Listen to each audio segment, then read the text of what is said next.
करौली शहर की विद्युत व्यवस्था को निजी कंपनियों को सौंपने के मामले और स्मार्ट मीटर करौली शहर में लगाए जा रहे हैं, इस मुद्दे पर आज हमारे साथ हैं करौली भाजपा के अशोक सिंह दवाई, भाजपा किसान मोर्चा के प्रदेश मंत्री हैं। हम इनसे विशेष बातचीत कर रहे हैं। अशोक जी, करौली में जो निजी कंपनियों को देने का मामला चल रहा है और स्मार्ट मीटर लगाया जाए, इस पर आप क्या कहेंगे? देखिए साहब, इस सरकार ने तय कर लिया है कि गरीब पर ज़्यादा से ज़्यादा कैसे भार डाला जाए। गरीब को बर्बाद करने पर तुली हुई है इस सरकार। अब करौली शहर में जो स्मार्ट मीटर का काम उन्होंने शुरू किया है, इससे बुरी बात कुछ हो नहीं सकती। अननेसेसरी आम उपभोक्ता पर ये भार डालना, भाई आपको अगर एक्सपेरिमेंट ही करना है किसी चीज़ को लेके तो आप जयपुर में करो, बड़े बड़े शहरों में करो। और गहलोत जी को कोई आईना ही दिखाना है प्रदेश की जनता को, तो इस कार्यक्रम को जोधपुर से शुरुआत क्यों नहीं करते हैं वो? आज जब भी कोई इंफ्रास्ट्रक्चर की बात आती है, कोई बड़ा डेवलपमेंट की बात आती है, तो उसको तो राजधानी में बड़े शहरों में लेके जाते हैं। और ये बिजली कंपनियों द्वारा जो एक्सपेरिमेंट किया जा रहा है स्मार्ट मीटर लगाने के नाम पर, स्मार्ट मीटर लगाने के नाम पर ये आम जनता को शोषण करेंगे। एक एक मीटर की 5-5 हज़ार रुपये की कीमत है। 3 गुना ज़्यादा स्पीड से स्मार्ट मीटर घूमता है।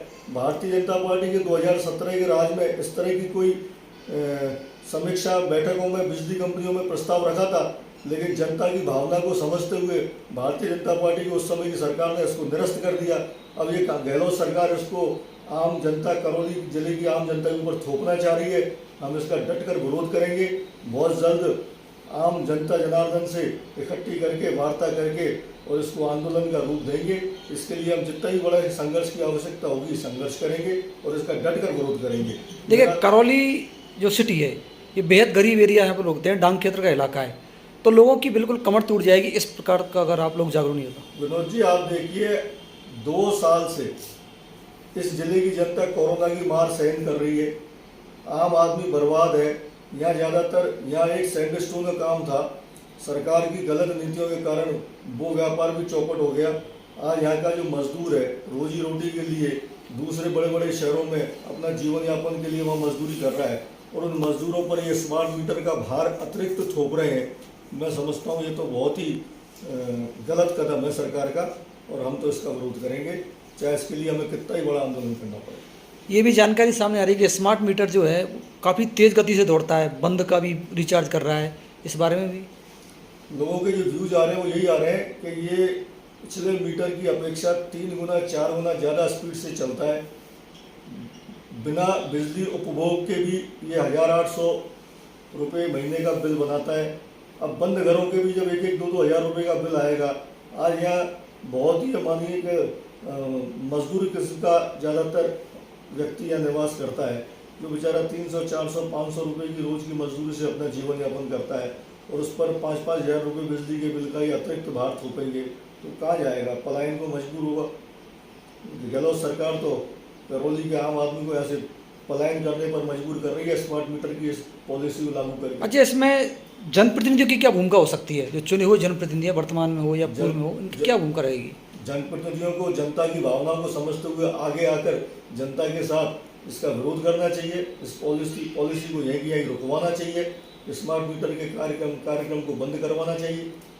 देखिए, अभी स्मार्ट मीटर जब शुरू हुए, करौली, भरतपुर और कोटा में व्यवस्था हुई। कोटा से इसकी शिकायत लगातार आ रही है, बहुत ज़्यादा बिल आ रहे हैं। अगर करौली के लोग अब जागरूक नहीं हुए तो क्या होगा? नहीं, मैं तो आज आपके माध्यम से करौली की आम जनता से यही निवेदन करना चाहता हूँ कि इसमें हम सबको एकजुट होकर, बिना किसी भेदभाव के, बिना किसी मतभेद के, बिना किसी राजनीतिक प्लेटफॉर्म के, सबको एकजुट होकर इसका विरोध करना चाहिए। क्या इसकी कमान आप संभालोगे एकजुट करने की? मैं जनता के साथ कंधे से कंधा मिलाकर रहूँगा, तन मन धन से इसमें सहयोग करूँगा। जनता की भावनाओं की कद्र करते हुए हम इस मुद्दे पर जनता के साथ एकत्रित होकर इस लड़ाई को लड़ेंगे। अच्छा, एक बात और है करौली के बारे में जो बार बार बात आ रही है कि यहाँ पर जब कोई चीज़ शुरू हो जाती है या चली जाती है तब लोग जागरूक होते हैं। चाहे रोडवेज डिपो का मामला हो, इंजीनियरिंग कॉलेज का मामला हो, राजकीय अस्पताल यहाँ से ट्रांसफ़र हो चुका, उसके बाद लोग धरना प्रदर्शन करते हैं। ये क्या मान सकता है? इसमें बदलाव कैसे होगा? अब ये अपन पूरा इसमें पीछे जाएंगे तो ये तो राजनीतिक अक्षमता भी है। यहाँ का जो जनप्रतिनिधियों के यहाँ के जो जनप्रतिनिधि रहे हैं वो अक्षम रहे हैं, और उसी का अभाव है कि हम लोग यहाँ, क्योंकि एक्चुअल में होता क्या है कि ये सारे जो काम है ये पॉलिसी मैटर है। ये ठीक है, अब ये हमारी दुर्भावना है कि यहाँ आम जनता जब जगती है, जब यहाँ जनप्रतिनिधि जागते हैं। बाकी ये सारा काम तो जनप्रतिनिधियों का ही है। जो भी पॉलिसी मैटर है उनमें जनप्रतिनिधि चुनते ही इसलिए है कि वो सरकार में बैठ के अधिकारियों के साथ बैठ के नीति निर्धारण का काम करें, पॉलिसी बनाएं। अब ये तो उनको सोचना चाहिए। तो जनप्रतिनिधियों को जगाने के लिए क्या करना पड़ेगा जनता को? अब जनप्रतिनिधियों जगाने के लिए तो क्या करेंगे, हम तो हमारे हाथ कटा चुके हैं आज से 2.5 साल पहले उनको मतदान करके। अब तो वो जनप्रतिनिधि 2.5 साल और रहेंगे हमारे सर पे। लेकिन उनका बहिष्कार करना चाहिए, उनको जगाना चाहिए। देखिए, स्मार्ट मीटर की बात आ रही है, इसमें साफ तौर पे यह है कि भाजपा सरकार ने इसको शुरुआत की 2017 में।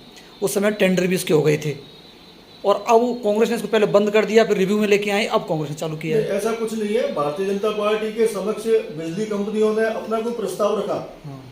भारतीय जनता पार्टी ने लोगों की भावनाओं को समझा, उनको महसूस किया और इसलिए इस काम को रोक दिया। भारतीय जनता पार्टी तो आम जनता की भावनाओं के अनुरूप कार्य करती है जी, और कांग्रेस सरकार इसको थोप रही है। देखिए, स्मार्ट मीटर की जो बात आ रही है, करौली शहर में 40% एरिया में ये लग चुके, तो 40% एरिया में लग गए तो इसका बिल भी सितंबर में आना शुरू हो जाएगा। तब ऐसा लगता है कि आप सब लोग लेट हो गए हैं अभी।